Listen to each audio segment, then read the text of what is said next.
Today I want to talk about what it looks like to be in community and what it looks like to celebrate. How many of you like to celebrate things? Got a lot of partiers in the room. Well, that's good.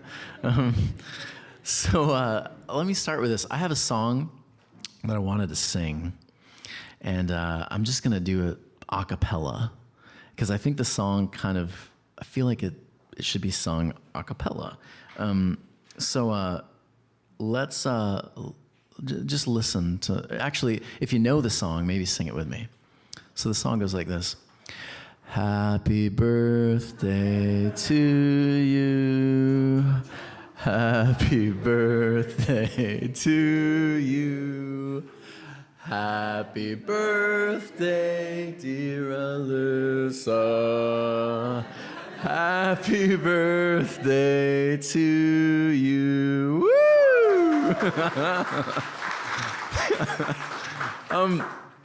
Isn't it funny that, by the way, happy birthday. It is your 15th birthday. It was last week, a couple days ago, right? Happy birthday. Happy birthday. It's interesting when you're in a group of people or at a restaurant. Have you ever been to a restaurant where they're singing that song? What do you naturally do? You start joining in. You don't know that person. You don't know how old they are. This could be a dreaded day for them, but you're singing and you're clapping. There are celebrations all around you that you just naturally kind of gravitate toward, aren't there? Like there are these weird moments.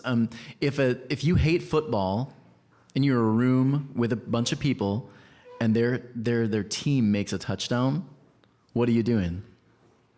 You're going to cheer along probably, or just at least like kind of smile, right? Even though you probably couldn't care less, could you?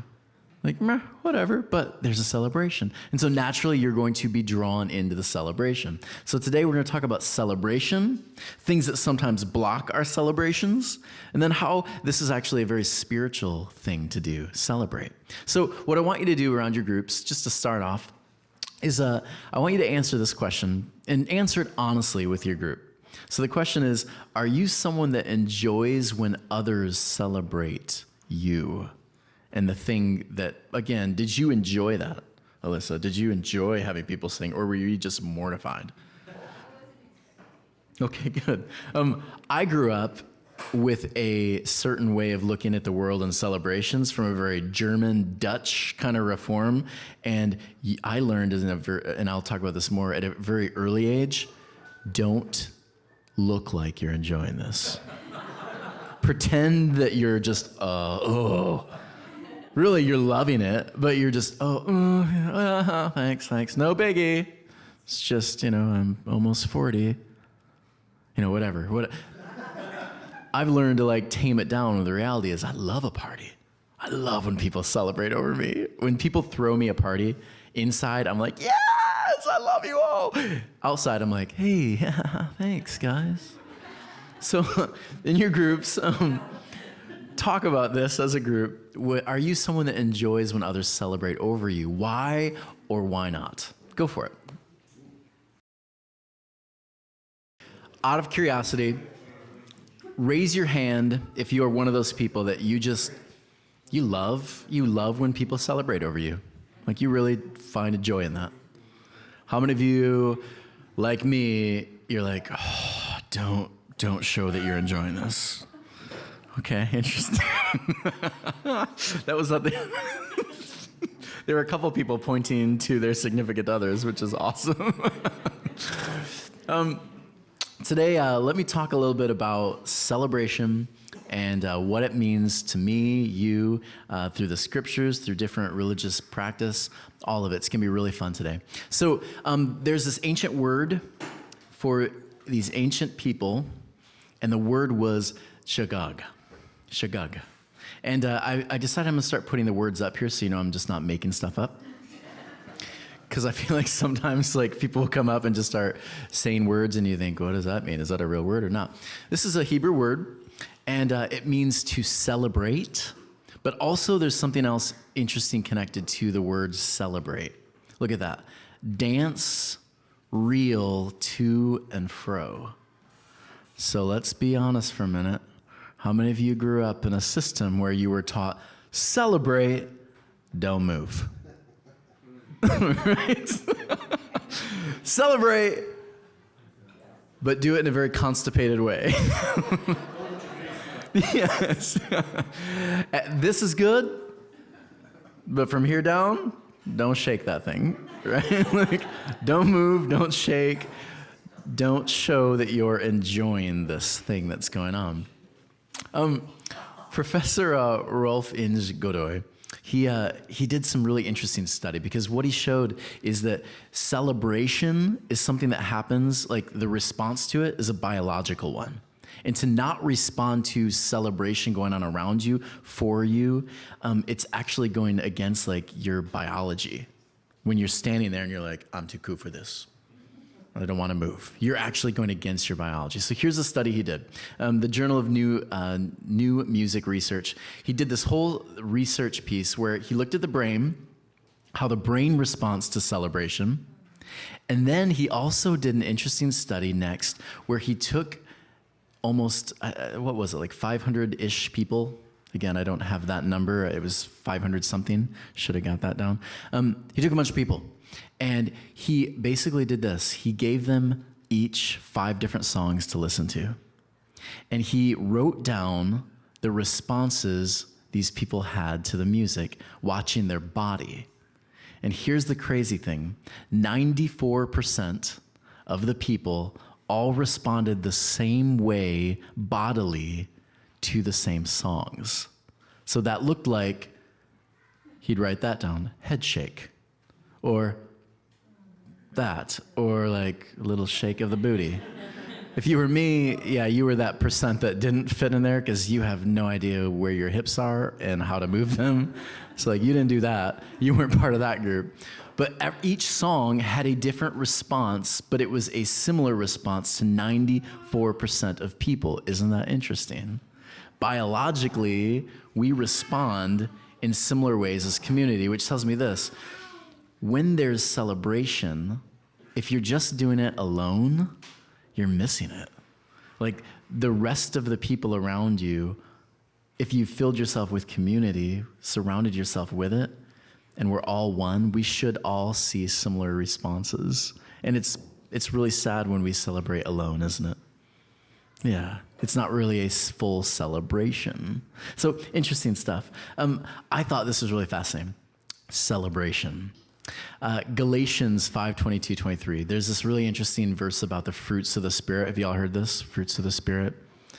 Love, joy, peace, forbearance, whatever that means, kindness, goodness, faithfulness, gentleness, self-control. Notice that seriousness is not on that list. Do y'all see that? Like seriousness, stick in the mudness, not there. There is this word self-control, and that was used on me often growing up. They would say, I get it, Tony, but self-control's on there, and you have to be self-controlled. I remember when I was younger, I went to a wedding, and my mom's side of the family, they were secular. They were the fun ones. And so weddings there were made up of like dancing, drinking, singing, all that kind of stuff. That was what their celebrations looked like, and they had real music. I remember the other side, their weddings looked like funerals, right? We're so happy. Not yours, nice. We have 2 celebrates in the room who do celebrations of lives. Yeah, self-control, that was always used on me. You have to have self-control. Here's the interesting thing about self-control, that word there, self-control. It actually means something very different than sitting there bored at a party, sitting there while everyone else is dancing in the corner. This is the word that word has been translated self-control, and krasia, which means control of morality. So understand this. First off, when the fruits of the Spirit's mentioned, it's actually learning to follow your ethic, the moral that you have. So someone who is filled with the fruits of the Spirit is someone who walks to the morality that they know, that they've been given, right? That's pretty beautiful. Now, there are some people who will say, well, dancing is immoral. Dancing is an immoral thing. The Bible teaches no, it's bad. You can't shake that thing. Like, that's bad. Let me just show you a couple of verses here and there. If the Bible is your moral compass, let me just show you a couple points. Exodus 15:20. Miriam the prophetess, Aaron's sister, again, you've all heard this one. They leave Egypt, and what does she do? She dances and she shakes a percussion instrument, right?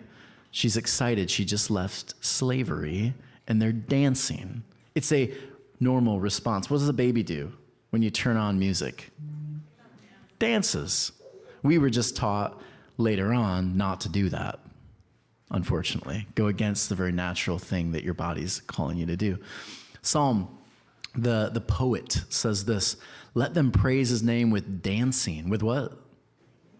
Dancing. When is the last time you danced? A week ago. A week ago. Who is with me and you're like, I don't dance? Okay, a couple of us.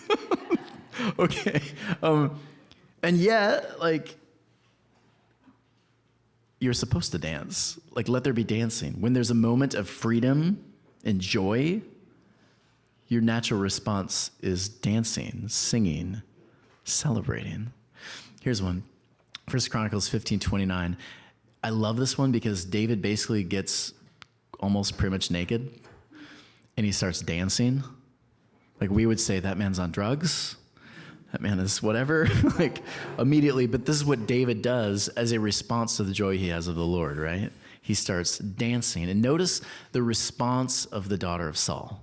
What does she do? She's this guy. She stands at a distance and she says, that's silly. That's not me. That's uncalled for. I don't dance. I grew up with a group that didn't dance. My family didn't dance. I remember watching my cousins all go out and dance. And I remember no one taught them to dance. So they would go out and just do silly, like, weird vibrations and stuff, and they would just, like, run and shake and all of that. And I remember thinking, that looks so fun.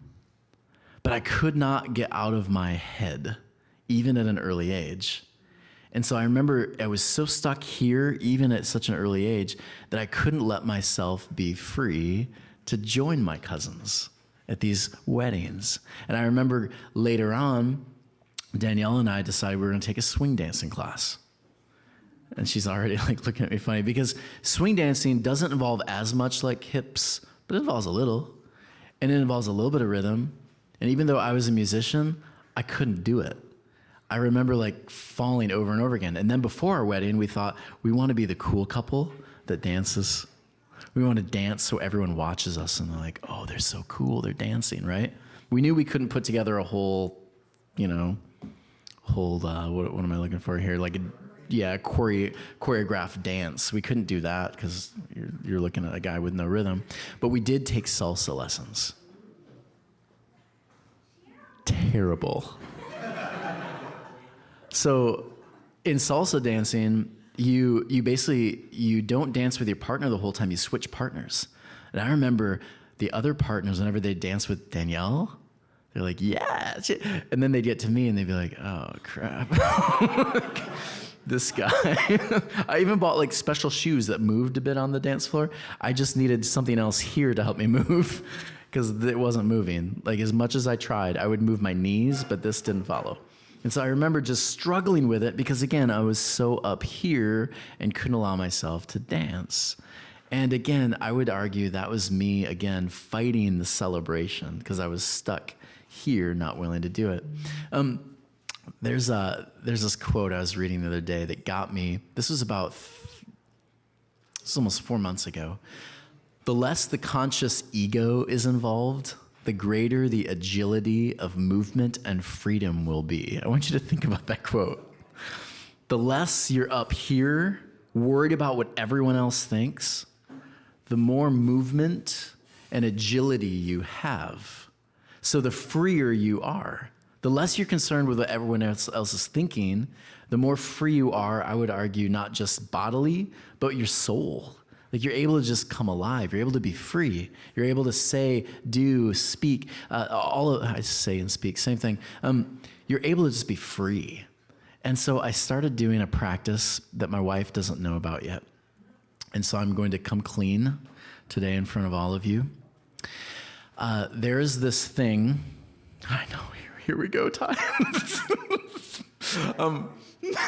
Hi, Tony. My name is Tony. I saw this idea online, and what it is usually people do this in the dark. So I'm going to keep taking. Happens in the dark. By yourself. What you do is you're supposed to go in the dark, and you're supposed to just free dance. Like just flail your body and do the thing. Whatever, like just dance and like shake and do that. And it's supposed to free you. And because it's like all of a sudden no one's watching and you can't even see yourself. So you just dance. You do all the movements that you've wanted to do, but you've been so up here that you can't do it. So what I've been doing is, even though it's light out, I know I can't find a dark place because that'd be hard to do. And so what I've been doing lately is whenever there's a moment of celebration, and I'm really excited, I will go into the bathroom and I'll lock the door and I will just dance and like sing to myself and do weird things, just dancing.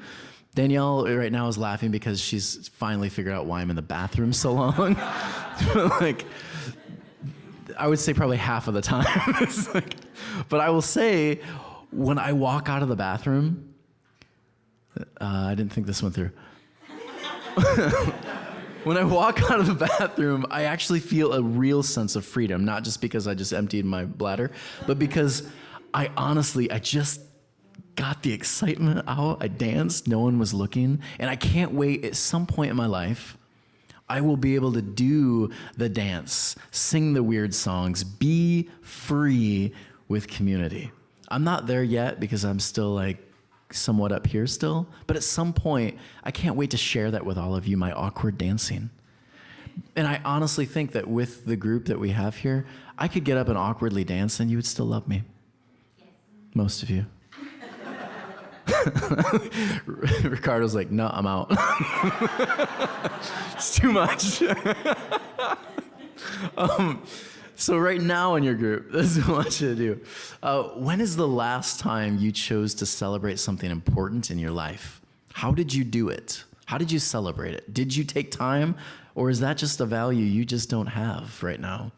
Like, did you choose to celebrate something that was meaningful or important in your life or others? How did you choose to do this thing? I know, didn't you guys just take a trip? You guys just took a trip. I won't steal your thunder. But take time to do that right now in your groups. Go for it. Have you ever watched an old man dance? Or an old man be goofy? I had this idea when I was younger. Even in the last couple of years, I thought maybe at some point I'll be free enough to just be completely me, but I think I'll have to wait until I'm old because then they'll think I'm senile. And all those things I'll do, and I honestly had those thoughts. But the reality is, when we can tell ourselves, just don't be so serious, relax, it's okay. When you learn to do that, things begin to open up, and I'm slowly getting there. Most of you are probably way beyond me right now with just learning how to just be free in yourself. But celebration, I think, begets more celebration. When people begin to celebrate around you, you're invited in.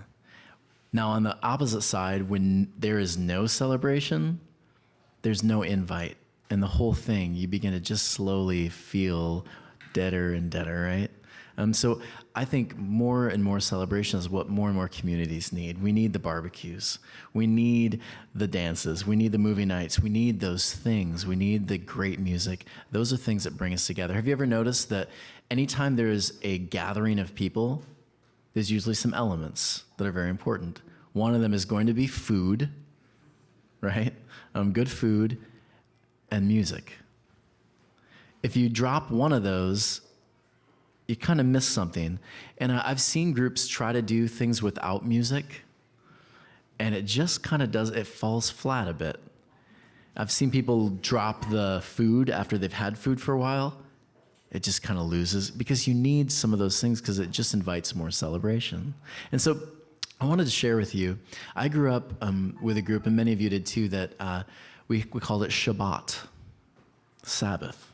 And it's interesting because the Jewish people, they had this idea that we need to celebrate weekly. And so they actually wrote it within their calendar. Can you imagine if weekly you told yourself, I'm going to make sure to have a party once a week?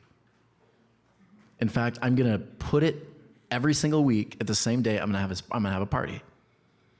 It was just that important to you. And people around you knew, oh yeah, Nora every Tuesday parties. That's what she does. She celebrates every single Tuesday. It's her thing. Don't ask her to go out and go to something boring because she's celebrating. Don't do certain things. Don't expect Nora to come with you to that thing because Tuesdays are her celebration days.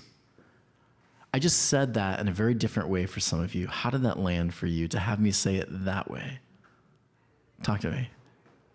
Don't ask Nora to do, again, I'm like totally, I hope you're okay with this. I'm just anyone, it could be anyone. Don't ask Nora to go do this thing on Tuesday, because that's boring. Nora has dedicated that Tuesday to partying and celebrating. How did that land for you to hear it that way? Anybody?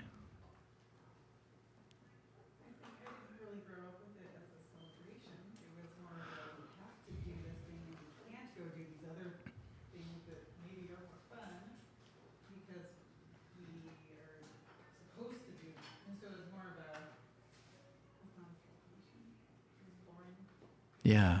And Ty, I want to hear like what you think and a couple of others of you who didn't grow up with that tradition, how that lands for you. Did I just call you out too? I'm really bad at this. I hope you're okay. You're okay.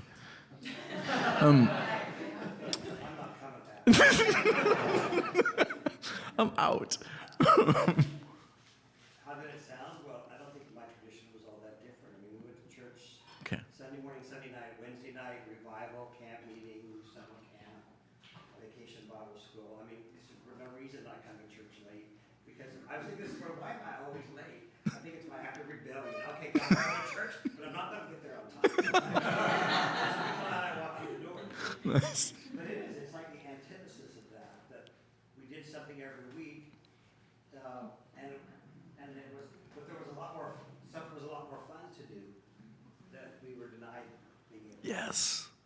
And you couldn't dance, well, I was joking, I said, I worked in the Nazarene church for many years, and in their manual it said, no dancing, not even under the disguise of physical education. What does that mean? Exercise doesn't look like dancing. I love it. We're going to keep people from this. Oh, that's so good. I like to play football, and I was in a public school for most of my life, and we had a great sports program, and I was really good at football. And so I remember for my tribe, it was Shabbat starts Friday night and Saturday night.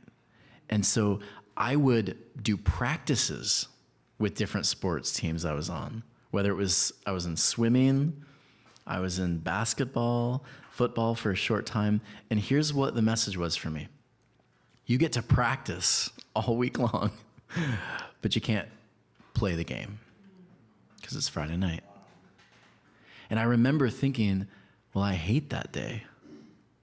I do all the hard work, and then I can't play the game. And I remember friends, I even tried it for a musical. I tried it for a musical. I got the part of, what was it? In Mary Poppins, the guy that, the chimney sweep. I'm trying to remember, what was his name? Bert. I got that part, and I was so excited. And then my parents told me, you can't do that part. I was like, why can't I? Because it's Sabbath. I can't sing that part for the musical? No. When I was in Mount Vernon, Washington, I went with I was a youth pastor there, and I had one of my youth try out for the musical Willy Wonka in the Chocolate Factory. And she was going to try out for it. And she said, Tony, would you go with me for the tryouts? I'm terrified. I said, okay. And I thought to myself, I'll try out too. It'll be fun. I didn't practice. I just knew the one song, the Candyman song. And so I get there, and I have to go before her. So I get up there, and I just thought, what do I have to lose? I don't care. I'm not gonna. And I just give it everything I have. I was like just really free. Felt really good. It didn't involve dancing, I see. They did take us through dancing, the whole group though, and yeah, you better believe I wasn't great, but when I looked around at the other people, I thought, well, I can't do much worse.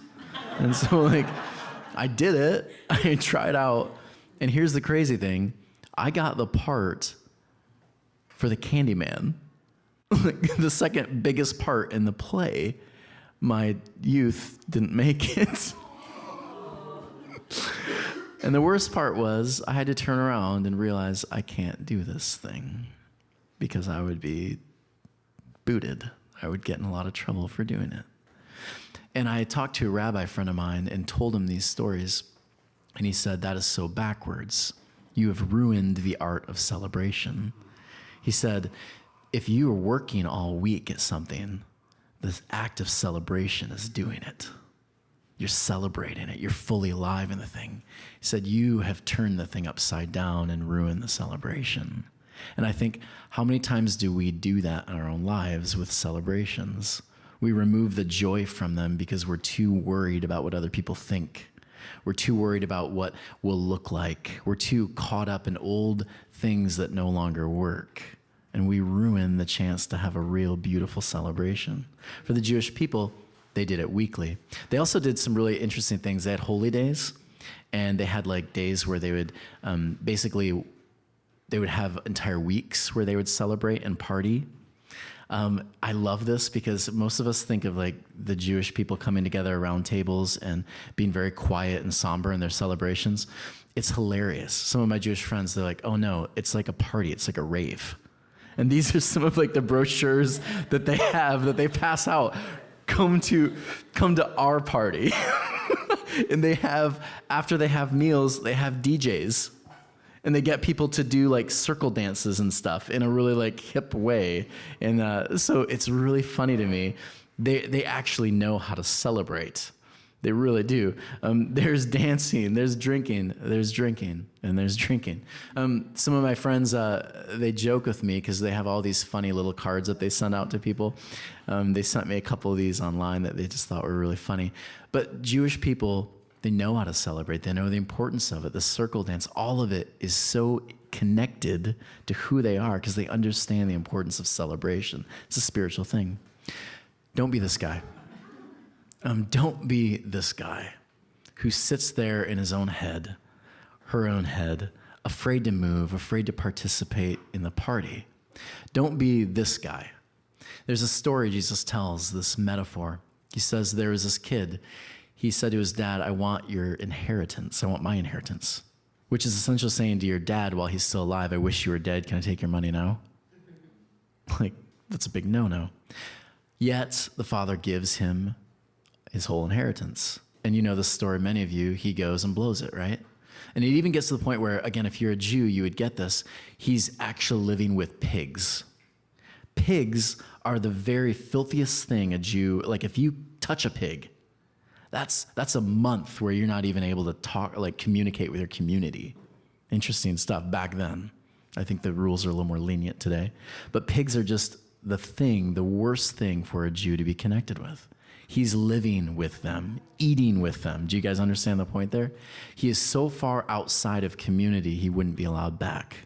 And yet he says, I'm going to go to my father's house. Maybe I can be a servant. He doesn't see himself worthy to celebrate in the party. And the story goes that he runs. He doesn't run. He walks home. And what does the father do when he sees the son? It says he runs to him. In that culture, the head of the household would wear long robes. It was a sign of weakness to run. What does the father do here? What is the bigger picture? He's laying all of that other stuff aside, and he's running to his son to celebrate. It means we let go of some of those things we often hold on to. We let go of the ego. We let go of the fear. We let go of those things, and we run to those who have been marginalized, those who have been pushed out, and we celebrate with them. Wouldn't that be interesting as like a community when someone comes in who has been hurt? We celebrate. We tell them, we're so glad you graduated. We're so glad you're here. How can we celebrate with you? We take those people out immediately for food afterwards. We invite them home. We do all these fun things with them. We celebrate with them.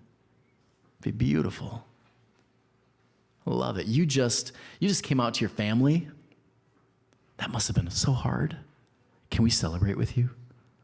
Those kind of things, beautiful. This is what the Father does to the Son. And look at what happens here. The Father said to his servants, quick, bring the best robe, put it on him. Put a ring on his finger, sandals on his feet. Bring the fatted calf, kill it. I want you to understand something about how much food this is. Again, we're people who like food, right? A fatted calf and the meals surrounding that would not have just fed a family. It would have fed an entire city of people. That's like upwards to 150. That's a lot of food. Which means the Father's not embarrassed of the Son. The Father wants to celebrate with the Son. Making a connection yet? Watch this, though. The older brother's response. The one who has been good. The one who's been sitting at a distance, watching the whole thing. This is what he does. The older brother became angry and refused to go in. How many of us in the middle of celebrations, we feel some people are not deserving of them? And we stand there and we're like, well, they don't have their act together. They don't have, and we start the judging thing. And we stand at a distance because we think that blessings are in a scarcity, don't we? We think there's only so much. So how dare someone else have blessings and be accepted in when we know what's going on? Ever been there? That judgy person? That's what's happening with the older son. He refuses to go in. I think literal hell looks like this. Being in the middle of the celebration and not participating. You want to talk about hell? That's the very definition for me lately is hell. To be in the middle of celebration and say, I'm not going to participate. I'm going to stand at a distance. The brother is a great example of constipated celebration. He's a perfect example of Israel standing at a distance while the rest of the world has blessings to offer. They're not willing to participate. I wanted to share with you some celebration blockers that have been things I'm working through as well. One of them is fear. How many of you right now, and again, this is more like for you to think about, the idea of you going and celebrating publicly is just terrifying. If there's a dance going on the dance floor, you think, I couldn't do it. I just couldn't do it. I can't sing out loud. I can't do this. People will notice me, right? People are going to notice me. They'll judge me, right? Here's what I think is interesting about our culture right now is we're a culture that's doing this.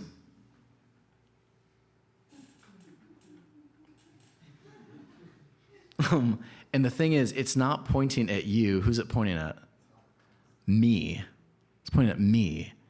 And because of that, again, we're in our heads. We're so focused on, do I have a double chin in this picture? Does this look good? Does that look good? We're so focused on this, we're not able to be fully free because we're terrified of how we might come across. Because I want you to think certain things about me that I think you think I should think. Think about that. So stupid. The other funny thing is, if you were to go out on that dance floor, no one's looking. When you walk into the room, no one's looking. Because most of the people, they're taking a picture of their food. Right?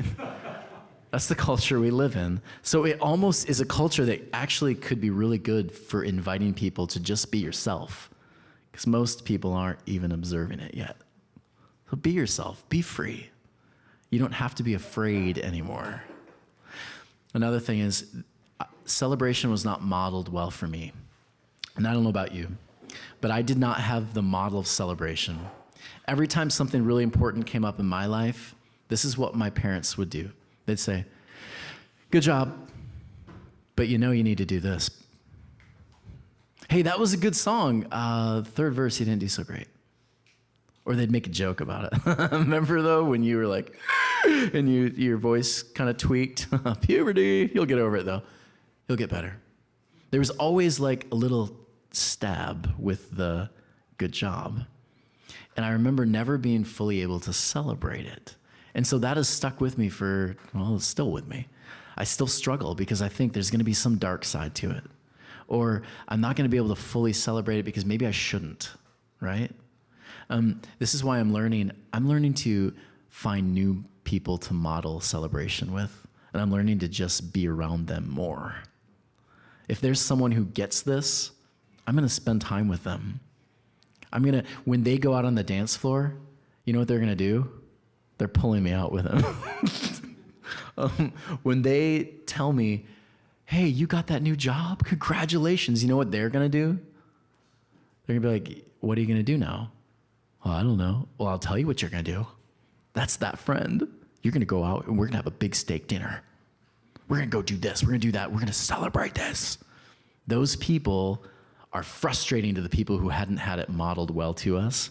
But those people are the most beautiful, most important people for us because they're going to be the ones that model it well and get us out of our heads. Embrace those people. They'll make you really uncomfortable, but they'll be the ones that actually pull you out of your head and help you celebrate the most. How many of you have ever heard this? Praise the Lord for the storm. Praise the Lord. Something terrible happens, and they're like, praise Jesus. I probably needed that thing, so here it is. At its very best is like an idea to maybe look on the positive, but at its worst, what you're doing is you're baptizing like evil, terrible actions, and that becomes really unholy water. It's water that's actually going to ruin everything. It's not that God is sending down these painful things on you and you have to sit there and like, thanks. That's gross. No wonder you can't celebrate. When something bad happens, the psalmist says, mourn it, be fully in it, except that it's really crappy. The person who sits there and smiles and is like, it's not that bad. I didn't need that arm. Like, dude, yeah, you did. It's not that bad. I didn't need an extra car.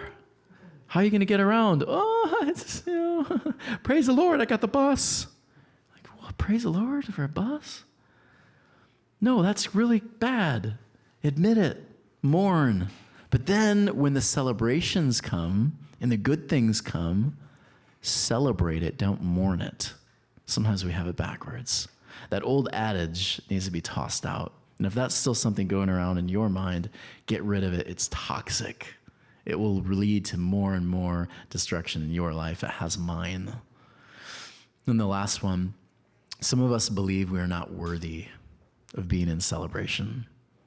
Some of us, we believe that we are so bad, inerrantly bad, that we don't deserve to actually celebrate.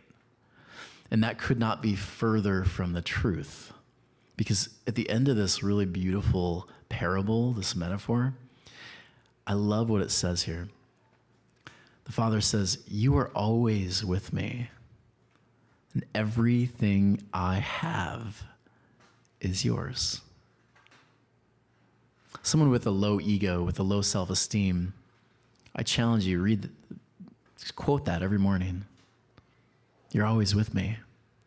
Everything I have is yours. That's something worth celebrating. You are worthy. Blessings are surrounding you. Everything I have is yours. Close your eyes a minute. I want to say these words to you, and I want them just to sink in for a minute. The Father says to the Son, you are the prodigal. Imagine this. And these words are spoken over you. You are with me. You are with me. With me. You're not alone. You're not doing this. You're not an island. You're not alone. Secondly, listen to this one. Everything I have is yours. The blessings of this world are not scarce. Because a friend of yours did well at this thing doesn't mean you can't. It doesn't mean those blessings won't come around to you. Blessings are abundant. They're everywhere. The rain falls on the righteous and the wicked. They're everywhere. Everything I have is yours. Open your eyes. And I would argue that that is worth celebrating. And if you're in that place where you're having blockage because of ego or low self-esteem, I'm with you. Everything I have is yours. Look around at the community you're with right here. They're with you. Everything they have is yours. It's beautiful. Maybe there's some limitations on the everything with community. We'll see. Here's what I want to do. I would love to actually do this with you right now. I'm not going to ask you to dance. We'd have to turn off the lights for that. What I want to do is I want to first model it for you, and then just invite anyone in here that's willing to say, here's something I want to celebrate. I went on a road trip with my family last week. After Ethos, we left and we started down Route 66. We decided we're going to do this thing. We're going to stop at every stop. It's interesting. We went to a city that was filled with wild burros. We went to a mining town. We went caving. We went to Vegas. We did so many fun things. And I remember as I'm driving home, in between some of the fits that my kids would have, I remember thinking, I'm so in love with these little dorks. Like, absolutely love these kids. I had a very real moment where I was driving and just smiling to myself thinking, I've fallen in love with my kids again. And then I looked over at my wife, because we're sitting there at the Paris, and we're eating our food there, and she's just so beautiful. And I remember thinking, I just adore this woman. And it hit me, I should celebrate that more. I love this woman. And yeah, it was beautiful for me. I took a picture. I posted an awkward thing on Facebook that some of you saw. You liked it. Because yeah, like I fell back in love with my family again in a deeper way. And that for me is something I want to celebrate with you today.